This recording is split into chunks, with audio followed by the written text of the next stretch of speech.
Famotidine, just hearing that DINE, you should have an understanding that these are H2 antagonist or histamine 2 antagonist or histamine 2 blockers. Okay, Famotidine, like we just said, is a histamine 2 antagonist sold by the trade name Pepcid. And what these do is they actually block the action of histamine at the H2 receptors within the stomach at the parietal cells. Okay, so this decreases the production of gastric acid. So these are oftentimes used for conditions like dyspepsia, peptic ulcer disease, or GERD. And they can also be used for the prevention of GI bleeding in critically ill patients. So a lot of times with patients in the ICU or there for a long term, these patients will be started on H2 antagonists. It can also be used for the treatment of heartburn and indigestion. So if your patient has symptoms of heartburn, they may go to the physician.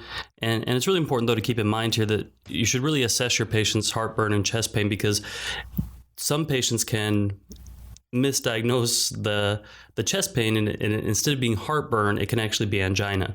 So really important to assess that very closely before you just start them on proton pump inhibitor or an H2 antagonist. Some things to keep in mind and to teach your patient are that it's important for the patient to increase their fluid and fiber intake in order to prevent constipation. We also want to assess for any abdominal pain or any occult blood. And we want to monitor their CBC, because this can lead to aplastic anemia and agranulocytosis. So really important to monitor that CBC to ensure that we're not having this side effect.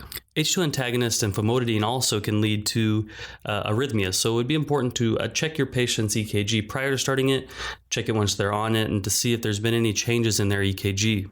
There is some evidence that proton pump inhibitors might be more effective in preventing gastric bleeding in patients that are critically ill. So what you will see a lot of times, and it will really depend on the hospital you're at and the physicians on the floor, but a lot of times you will see protonics and other PPIs, proton pump inhibitors, being used more than H2 receptor antagonists. But regardless of that, it's important to keep in mind that DINE, cimetidine, remetidine, famotidine, these are all H2 antagonists, okay, this DINE suffix, and they're used a lot for GERD, indigestion, prevention of gastric bleeding, and just an important medication for these patients. This has been another episode of the Nursing.com MedMaster podcast. My name is John Haas, RN, CCRN alumnus, and I want to give you our free download of the 50 most commonly prescribed medications.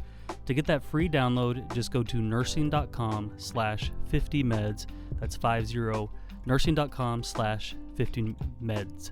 We love you guys. We want you to succeed. That's why we provide clear, concise, and visual supplement for nursing school and the clinical floor. We love you guys. Go out and be your best selves. Happy nursing.